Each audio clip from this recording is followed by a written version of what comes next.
جادوئی مچھلی۔ ایک بار کا ذکر ہے کہ ایک چھوٹے سے گاؤں میں ایک نوجوان لڑکا رہتا تھا جس کا نام علی تھا۔ علی کا دل بہت بڑا تھا اور وہ ہمیشہ دوسروں کی مدد کرنے کے لیے تیار رہتا تھا۔ لیکن علی کی زندگی میں ایک بڑا مسئلہ تھا، اس کے والدین بہت غریب تھے اور ان کے پاس کھانے کے لیے بھی کچھ نہیں ہوتا تھا۔ ایک دن علی نے فیصلہ کیا کہ وہ جنگل میں جائے گا تاکہ کچھ کھانا تلاش کر سکے۔ وہ اپنے چھوٹے سے گھر سے نکلا اور جنگل کی طرف روانہ ہوا۔ راستے میں اس نے مختلف قسم کی جڑی بوٹیاں اور پھل دیکھے لیکن وہ کچھ خاص نہیں ملا۔ دن کے اختتام پر علی تھک کر ایک چھوٹے سے دریا کے کنارے بیٹھ گیا۔ اچانک علی نے دیکھا کہ پانی میں کچھ چمکتا ہوا نظر آ رہا ہے۔ جب اس نے غور سے دیکھا تو پتا چلا کہ یہ ایک جادوئی مچھلی ہے۔ وہ مچھلی انتہائی خوبصورت تھی، اس کا رنگ نیلا تھا اور اس کے جسم پر چمکتے ہوئے موتی جیسی دھاتی جھلک تھی۔ علی نے مچھلی سے کہا، کیا تم مجھے کچھ کھانا دے سکتی ہو؟ مچھلی نے اپنی نرم آواز میں جواب دیا، اگر تم مجھے آزاد کر دو تو میں تمہاری مدد کر سکتی ہوں۔ علی نے مچھلی کے اس بات کو سن کر سوچا اور پھر فیصلہ کیا کہ وہ اسے آزاد کر دے گا۔ اس نے پانی میں ہاتھ ڈال کر مچھلی کو باہر نکالا اور اسے واپس دریا میں پھینک دیا۔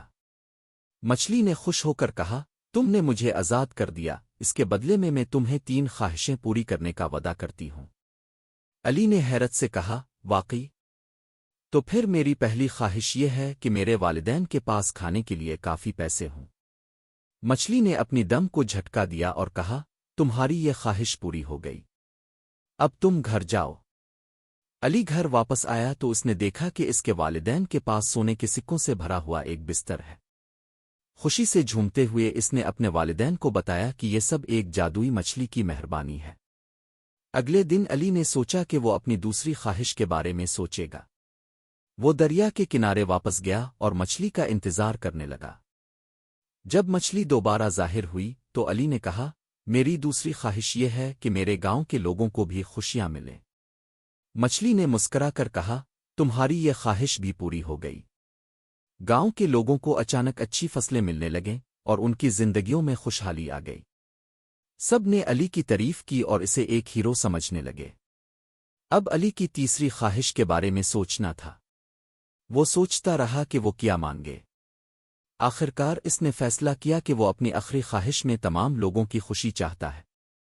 وہ دوبارہ دریا کے کنارے گیا اور مچھلی سے کہا، میری تیسری خواہش یہ ہے کہ میرے گاؤں کے تمام لوگ ہمیشہ خوش رہیں۔ مچھلی نے پھر سے دم کو جھٹکا دیا اور کہا، یہ خواہش بہت بڑی ہے لیکن تمہاری نیک نیتی کی وجہ سے میں اسے پورا کر دوں گی۔ اس کے بعد گاؤں میں خوشیوں کی لہر دوڑ گئی۔ لوگ ایک دوسرے کی مدد کرنے لگے، محبت اور بھائی چارے کے ساتھ رہنے لگے۔ علی کو محسوس ہوا کہ اس کی زندگی میں سب کچھ بہتر ہو گیا ہے۔ وقت گزرتا گیا اور علی کی نیکی اور مچھلی کی مہربانی کی کہانی پورے علاقے میں مشہور ہو گئی۔ لوگ علی کو دیکھنے کے لیے دور دور سے آتے تھے اور اس کی عزت کرتے تھے۔ ایک دن علی نے سوچا کہ وہ مچھلی کا شکریہ ادا کرنا چاہتا ہے۔ اس نے پھر دریا کے کنارے جانے کا فیصلہ کیا۔ جب وہ وہاں پہنچا تو مچھلی پہلے سے ہی اس کا انتظار کر رہی تھی۔ علی نے کہا، میں تمہارا بہت شکر گزار ہوں، تمہاری مدد سے میری زندگی بدل گئی۔ مچھلی نے مسکرا کر جواب دیا، یہ سب تمہاری نیک نیتی اور اچھے دل کی وجہ سے ہوا ہے۔ جب تم نے مجھے آزاد کیا تو تم نے صرف میرے لیے نہیں بلکہ اپنے گاؤں کے لیے بھی بہت کچھ کیا۔ علی نے کہا، کیا میں تمہیں کبھی دوبارہ دیکھ سکوں گا؟ مچھلی نے کہا، اگر کبھی تمہیں ضرورت محسوس ہو تو تم مجھ سے ملنے آ سکتے ہو۔ میں ہمیشہ تمہارے ساتھ ہوں گی اور تمہاری مدد کرنے کے لیے تیار رہوں گی۔ یہ کہتے ہوئے مچھلی نے پانی میں ایک چھلانگ لگائی اور غائب ہو گئی۔ علی نے دل میں عزم کیا کہ وہ ہمیشہ دوسروں کی مدد کرتا رہے گا اور اپنی نیکی کے ذریعے خوشیاں بانٹے گا۔ اس کے بعد علی نے اپنے گاؤں کے لوگوں کی مدد کی، انہیں سکھایا کہ کس طرح ایک دوسرے کے ساتھ رہنا ہے اور کس طرح محبت اور خوشی پھیلانی ہے۔ علی کی کہانی ہمیشہ لوگوں کی زبان پر رہنے لگی اور اس کی نیکی کا چرچا دور دور تک ہوا۔ زندگی کے اس سفر میں علی نے نہ صرف اپنی زندگی میں خوشیاں بھریں بلکہ اپنے گاؤں کے لوگوں کی زندگیوں میں بھی خوشیاں بھر دیں۔ وہ جانتا تھا کہ جادوئی مچھلی کی مدد سے جو خوشیاں اس نے حاصل کی ہیں وہ اسی کی نیکی کا نتیجہ ہے۔